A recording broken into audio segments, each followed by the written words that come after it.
दंड व्यवस्था के बारे में चर्चा की है और एक कर होता था यानी मेगास्थनीज ने जो नगर की 6 समितियों के बारे में चर्चा की थी, उसमें जो छठवीं समिति थी बिक्री कर समिति,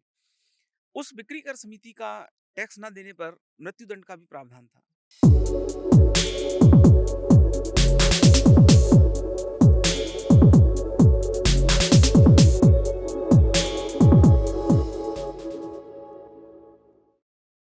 नमस्कार मित्रों,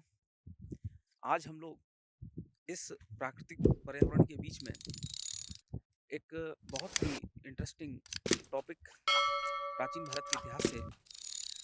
मौर्यों की न्याय व्यवस्था के बारे में समझने का प्रयास करते हैं।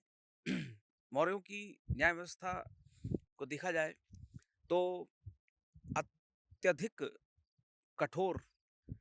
दंडात्मक व्यवस्था थी और राजा जो था वो अंतिम दंडाधिकारी के रूप में कह सकते हैं या अंतिम जो है न्यायाधिकर्ता को माना जा सकता है के रूप में। यानी राजा जो है वो किसी भी प्रकार के फैसले को बदल सकता था और मौर्यों की यदि न्यायिक प्रणाली को देखा जाए तो ये अत्यंत कठोर थी। चाणक्य ने अपनी पुस्तक अर्थशास्त्र में विशेष रूप से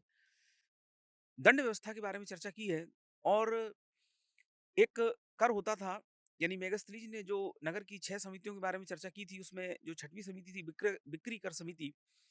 उस बिक्री कर समिति का टैक्स ना देने पर मृत्युदंड का भी प्रावधान था। तो चाणक्य ने अपने जो है कौटिल्य ने अपनी अर्थशास्त्र में कहा है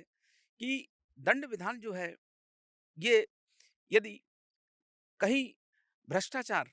या इससे संबंधित कर चोरी जैसी कोई बात होती है तो मृत्युदंड का भी जो है प्रावधान होना चाहिए। इसकी तुलना हम आज के जो है राजनीतिक दृष्टिकोण से कर सकते हैं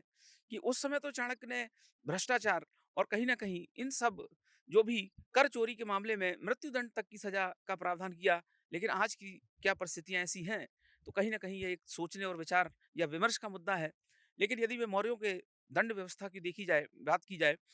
तो सबसे महत्वपूर्ण बात ये थी कि मौर्यों की दंड व्यवस्था अत्यधिक कठोर थी, जिसकी तुलना हम गुप्त काल से करेंगे तो गुप्तों की जो है ये न्यायिक प्रणाली इतनी कठोर नहीं थी। इसके साथ साथ अंग भंग कर देना यानी शरीर के अंगों को काट देना चोरी करने पर, इसके अलावा कहीं ना कहीं गाय या फिर हम ये कहें कि पशुओं की भी हत्या करने पर मृत्युदंड का प्रावधान किया गया था। तो ऐसा क्यों? क्योंकि मौर्यों की शासन व्यवस्था एक बड़ी जो है शासन व्यवस्था थी और इतनी बड़ी शासन व्यवस्था को संचालित करने के लिए कहीं न कहीं एक बड़ा जो है कर ढाँचे की आवश्यकता थी। तो इस बड़े टैक्सेशन सिस्टम के लिए भी कहीं न कहीं एक बहुत बड़े जो है कहीं न कहीं दंडात्मक विधान की भी आवश्यकता या फिर जिसे हम कह सकते हैं कि एक बड़े राजस्व को एकत्रित करने के लिए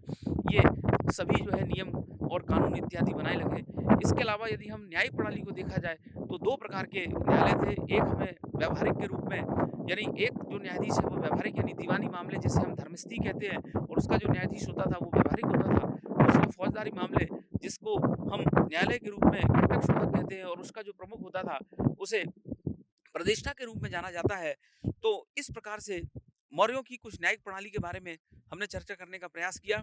दंड विधान अत्यंत कठोर थे और छोटी-छोटी बातों पर मृत्युदंड देने का भी प्रावधान किया गया। इसके अलावा मौर्यों की एक बड़ी करात्मक जो है टैक्सेशन सिस्टम था, कर प्रणाली थी क्योंकि एक बड़े साम्राज्य को, एक बड़ी प्रशासनिक व्यवस्था को, एक बड़े केंद्रीकृत सिस्टम को चलाने के लिए एक बड़े कर ढांचे की आवश्यकता थी। तो राजस्व व्यवस्था के बारे में हम लोग आगे आने वाले समय में चर्चा करेंगे कि किस प्रकार पण्याध्यक्ष, किस प्रकार जो है अक्षपटलाध्यक्ष, किस प्रकार लक्षणाध्यक्ष और लक्षणाध्यक्ष के अंतर्गत जो है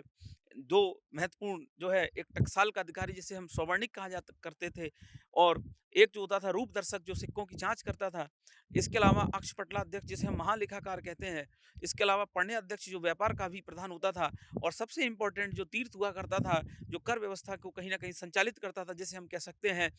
समाहर्ता। तो वार्षिक बजट तैयार करने की भी जिम्मेदारी समाहर्ता के पास होती थी और समाहर्ता जो है एक बहुत ही महत्वपूर्ण यानी जिसे मैं कह सकता हूं तो आज के कहीं ना कहीं वित्त मंत्रालय वित्त मंत्री के बराबर जो है समाहर्ता का दर्जा था। और ये जो 18 तीर्थ थे ये मौर्यों की राजनीतिक व्यवस्था में बहुत ही महत्वपूर्ण योगदान देते थे। ये एक प्रकार से कैबिनेट मंत्री के समान थे और जो इनमें भी जो 4 सुपर कैबिनेट के रूप में हम या किचन कैबिनेट के रूप में हम जान सकते हैं जिन्हें हम मंत्रणा के नाम से जानते थे, जिसमें जो है राजा इसमें जो है राजा के अलावा जो है प्रधानमंत्री या पुरोहित जो है, यानी चाणक्य के काल में, चंद्रगुप्त मौर्य के काल में प्रधानमंत्री और पुरोहित का पद एक ही व्यक्ति के पास था, जिनका नाम चाणक्य था। तो यदि अशोक की बात करें तो अशोक के शासनकाल में प्रधानमंत्री जो है